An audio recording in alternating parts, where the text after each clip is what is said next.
Bonjour à tous et bienvenue dans cette nouvelle vidéo qui traitera de la création d'un formulaire de saisie sur Excel sans utiliser ni macrocommande ni userform. Ce tutoriel aura pour but de vous aider par exemple dans la création de vos différents fichiers clients ou de vos fichiers de base de données classiques et vous permettra donc de créer des lignes de manière beaucoup plus intuitive qu'une saisie normale ligne par ligne. Mais tout d'abord, si vous souhaitez aller plus loin dans les explications, je vous invite à cliquer sur les liens de formation dans la description. Et si vous ne souhaitez pas rater mes vidéos sur la comptabilité, la finance et l'utilisation des outils tels qu'Excel dans le monde de l'entreprise, n'hésitez pas à vous abonner à la chaîne. Voilà tout, place à ce petit tutoriel. Et donc nous voici dans cette vidéo qui va donc vous servir à créer un formulaire de saisie sur Excel. Vous allez voir, le formulaire de saisie est quelque chose de relativement simple à créer sur Excel puisque l'outil est déjà prédéfini par le logiciel. Donc, tout d'abord, avant de commencer, il faut faire apparaître cet outil prédéfini dans votre fichier Excel et pour ce faire, trois façons différentes. La première, vous allez dans Fichier, ensuite Options, vous allez dans Barre d'outils, Accès rapide, vous sélectionnez dans cette liste commande courante que vous changez d'ailleurs et que vous placez en toutes les commandes, vous cherchez la petite fonction de formulaire dans la liste, ici, vous faites ajouter et vous appuyez sur OK. Vous allez vous retrouver avec une petite icône formulaire à côté de l'icône de sauvegarde là en haut. Ce n'est pas la méthode que je préfère, du coup je vais vous montrer une deuxième méthode. On va dans Options, cette fois-ci on va dans Personnaliser le ruban. Nous sélectionnons dans notre premier tableau, qui est le même que tout à l'heure, toutes les commandes, afin de pouvoir sélectionner la fonction préétablie de formulaire.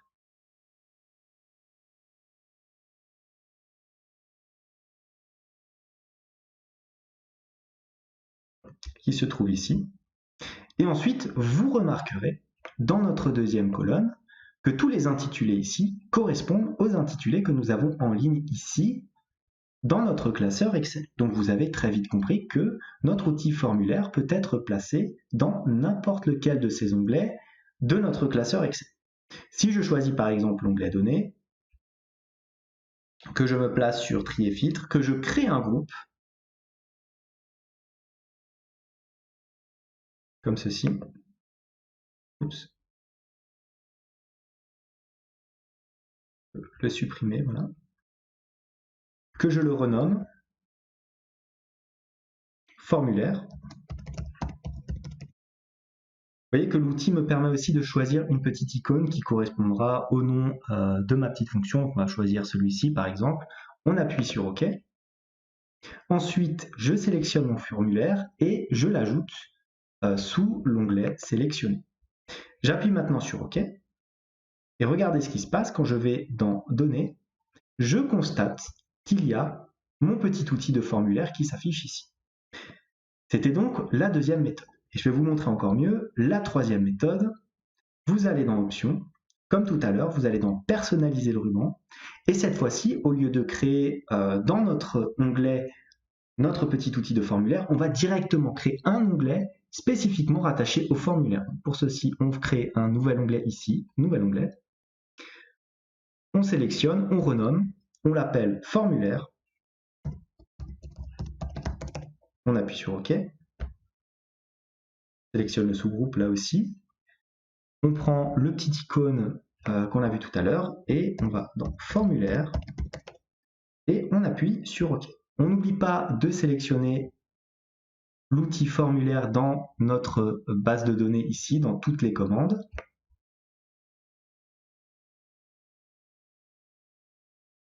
Comme ceci.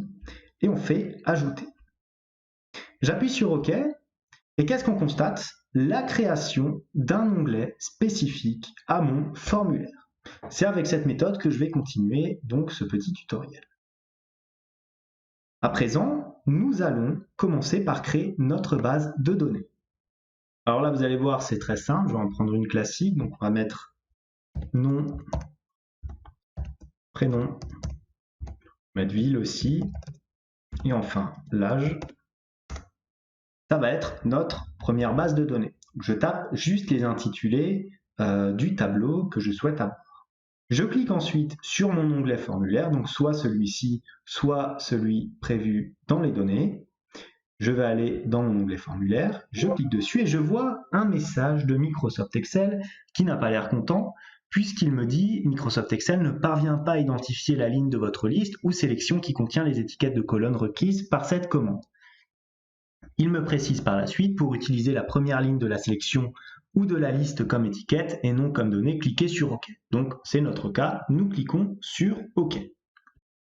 Et nous voyons donc notre formulaire s'afficher.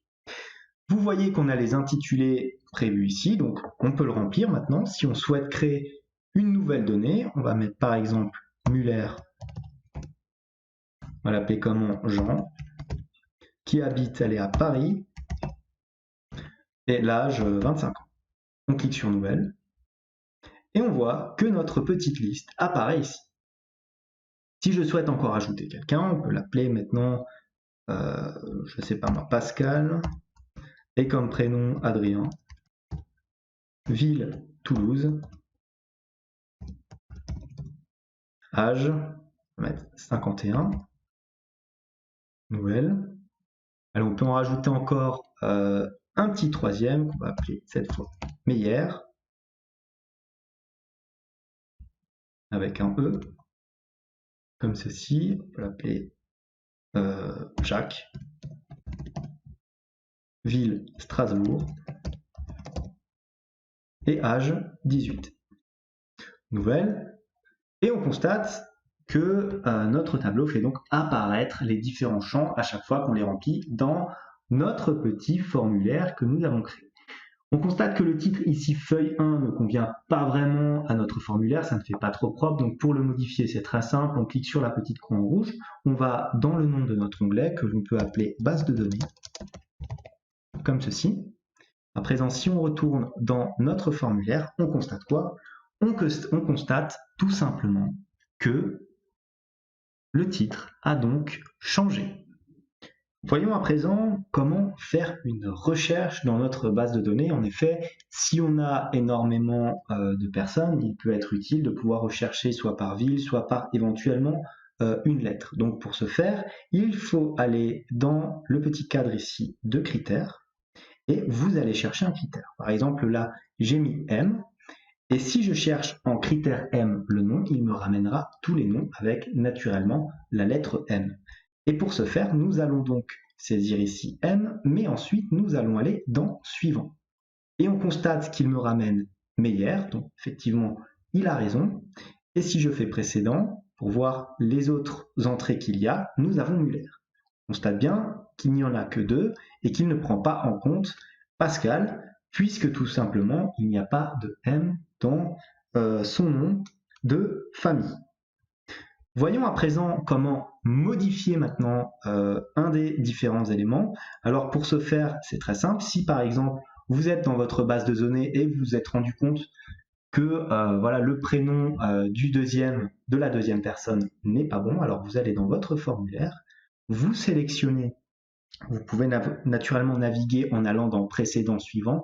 Si là, par exemple, je vais dans Suivant, il me place directement sur Pascal Adrien. Si maintenant, je veux changer son prénom et que, en fait, il s'appelle par exemple Julien, je peux le changer directement ici. Et je fais Nouvelle. Et je constate que le prénom est automatiquement changé. De la même manière, si maintenant, je me suis rendu compte, on va fermer notre onglet de formulaire, si je me rends compte qu'il y a une ligne qui n'a plus lieu d'être dans mon tableau ou dans ma base de données, je clique sur formulaire, je sélectionne l'individu en question. Si par exemple Pascal Julien n'a plus à figurer dans ma liste, je le sélectionne et je fais tout simplement supprimer. L'enregistrement affiché sera supprimé définitivement. J'appuie sur OK et vous constatez qu'il y a bien la suppression de ma ligne avec une remontée de la ligne d'après pour faire effectivement propre comme pour tout formulaire. Enfin, une dernière chose, si je souhaite rajouter des éléments dans ma base de données, alors là c'est extrêmement simple, il suffit de taper dans la colonne, par exemple si je veux rajouter par la suite le numéro de téléphone, je le tape ici en colonne E, puis je me retourne vers mon formulaire ici présent, et je vois apparaître ici le téléphone pour les différents protagonistes de ma liste. Vous voyez, je peux mettre 0000, voilà. Pareil, je vais dans précédent, je peux le mettre ici, allez, 222222, et je fais nouvelle, je vois bien ici le numéro s'afficher, donc, vous voyez, rien de bien compliqué. Allez, si je sélectionne le précédent ici, voilà, que je mets aussi le numéro 000, et que j'appuie sur nouvelle, vous voyez que un 0 s'affiche aussi. Je peux fermer à présent mon petit formulaire, je peux éventuellement mettre en forme comme ceci, aller dans Accueil, mettre un petit titre en gras afin de mettre un petit peu de mise en forme correcte. Bien sûr, comme d'habitude, on va dans Affichage et on enlève le quadrillage, histoire de rendre un petit peu plus propre ces différents éléments. Et voilà comment faire un formulaire sur Excel sans utiliser ni macro ni user form. J'espère que cette petite astuce vous sera utile. En tout cas, moi, elle m'est quand même relativement utile quand je dois faire des fichiers de base de données clients ou de base de données quelles qu'elles peuvent être. Voilà tout pour cette vidéo. Je vous dis merci d'avoir regardé et comme d'habitude, si elle vous a plu, n'hésitez pas à vous abonner à la chaîne, à liker ce petit tutoriel. Moi, je vous dis merci et à la prochaine pour une nouvelle vidéo.